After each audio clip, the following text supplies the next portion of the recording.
Hi, my name is Tom Sokolowski. I'm a nutritional therapist and a functional medicine practitioner.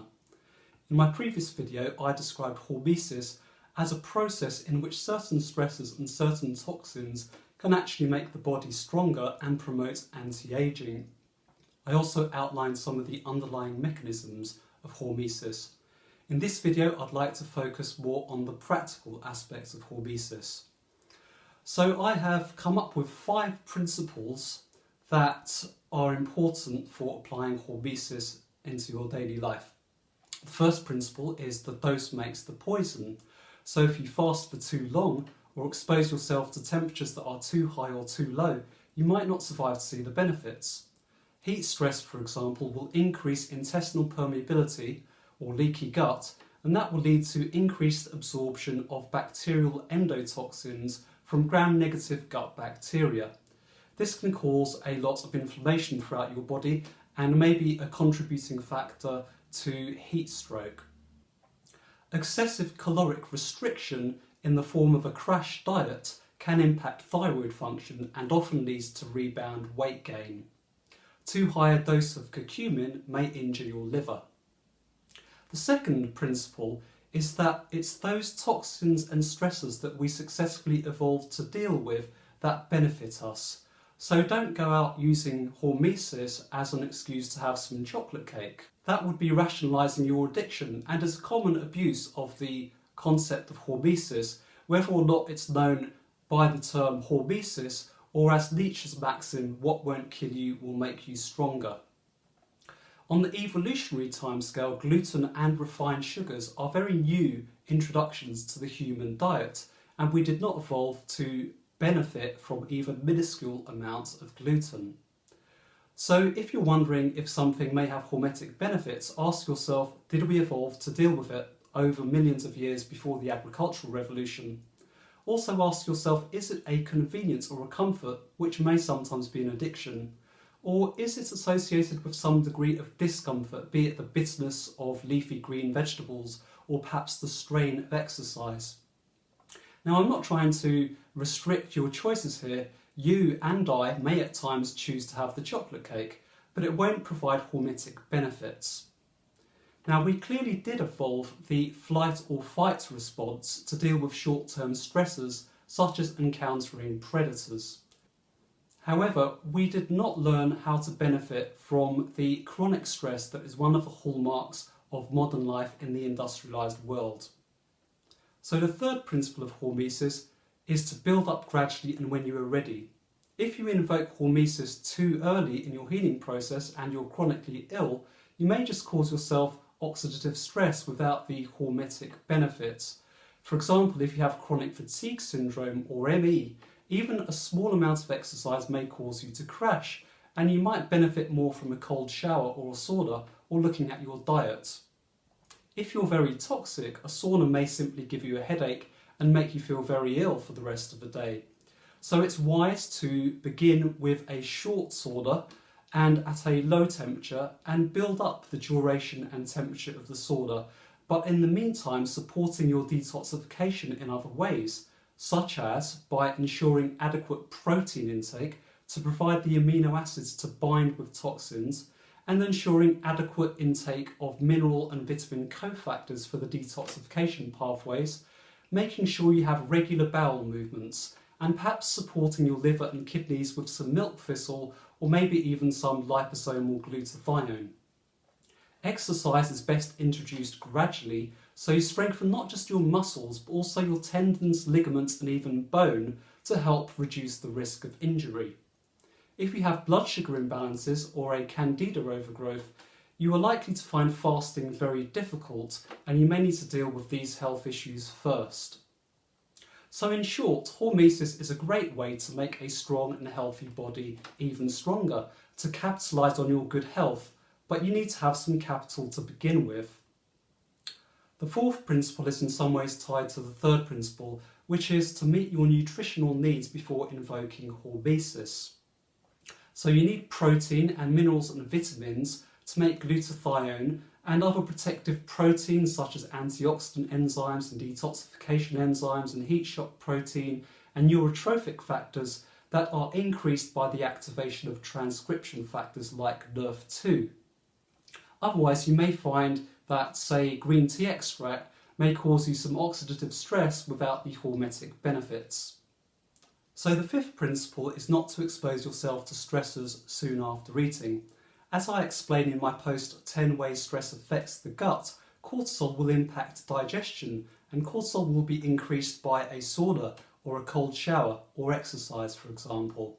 Of course, you can have polyphenols with your food as they naturally come in the food, and you can begin fasting straight after eating, obviously. So, what are some ways in which you can begin to benefit from hormesis? Well, firstly, eat a wide variety of vegetables to provide a wide array of phytochemicals with synergistic effect. Particularly beneficial are allium vegetables such as garlic and onion, cruciferous vegetables such as broccoli, Brussels sprouts, cabbage and cauliflower, deeply coloured vegetables of a wide variety of colours to provide a wide variety of polyphenols, and also deeply coloured fruits, especially berries, for more polyphenols. Also, other sources of polyphenols such as extra virgin olive oil, cacao or 1 or 2 squares of 100% cocoa solid dark chocolate. And if you don't have cortisol imbalances, as many of us do, you may also benefit from the polyphenols in coffee and green tea, especially matcha green tea. Make sure to eat adequate protein to make the antioxidant enzymes and glutathione and detoxification enzymes and other protective proteins that are increased by the activation of transcription factors like NRF2. Polyphenol supplements are not a substitute for an adequate diet. So most people need 0.8 grams of protein per kilogram of body weight per day. But if you're healing or an athlete, you may need 1.2 to 1.8 grams of protein per kilogram of body weight per day.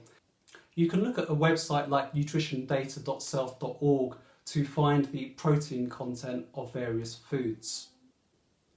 Once you've experienced the muscle relaxing and sinus cleansing effects of your hot shower, turn the temperature down to make yourself a bit uncomfortable with the cold, but not in such shock so you cause yourself a lot of anxiety.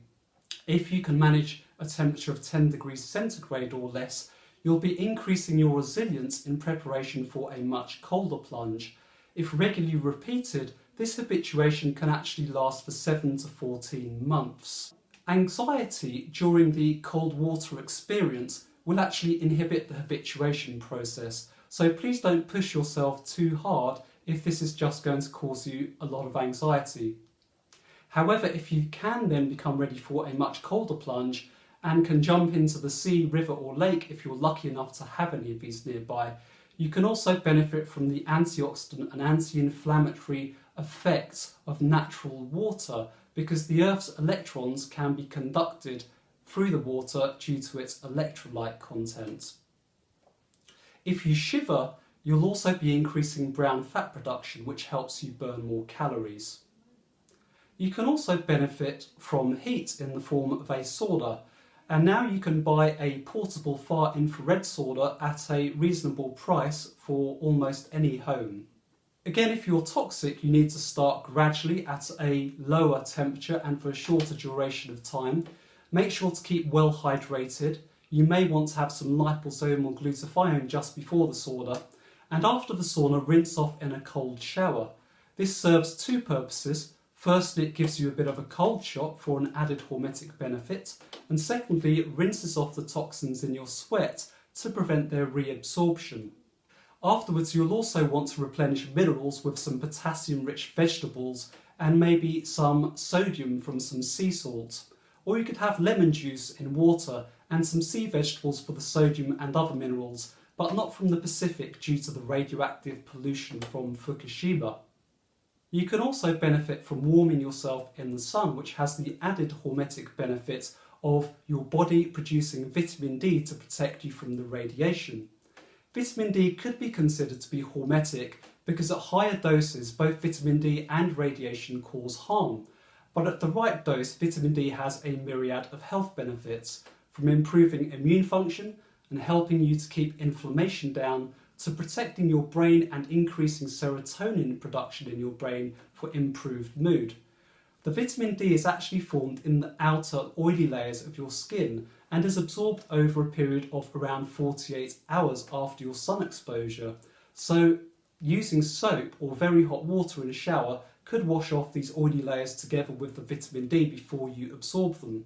So you may want to just soap in your groin and under your armpits for 48 hours after your sun exposure.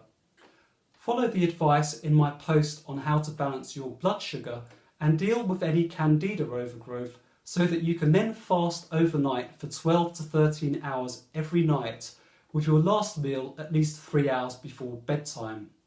So once you've established this pattern, you can begin to sometimes experiment with having just 2 meals per day, preferably earlier in the day rather than later in the day, and certainly during daylight hours.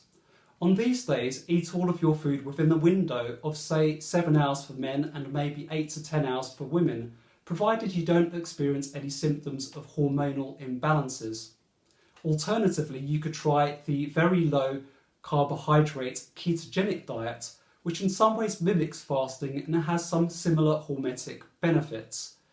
Most people would be wise to have some days of breaking the ketogenic diet and eating more carbohydrates to prevent hormonal imbalances, since I see many clients who come to me on a very low carbohydrate diet with symptoms of hormonal imbalances, such as increased fatigue, hair loss and mood swings. For my recommendations on exercise, please see my post, The Dangers of Over-Exercising. Also remember to regularly exercise your brain with some intellectually challenging activity, such as learning a new language or a new skill, playing chess or studying perhaps. So to summarise the 5 key principles of hormesis that I've identified: firstly, the dose makes the poison. Secondly, it's those toxins and stressors that we successfully evolved to deal with over millions of years before the agricultural revolution that benefit us. Thirdly, build up gradually and when you are ready. The 4th principle is to meet your nutritional requirements before invoking hormesis. And the 5th principle is not to expose yourself to stressors straight after eating. So please remember that reaching optimal health is not about making life convenient and easy by succumbing to and rationalising your addictions, but rather by rising to a certain degree of challenge and taking pleasure in healthy foods and activities whilst ensuring sufficient quality rest, sleep and recovery. Thank you for watching. I hope you enjoyed this video.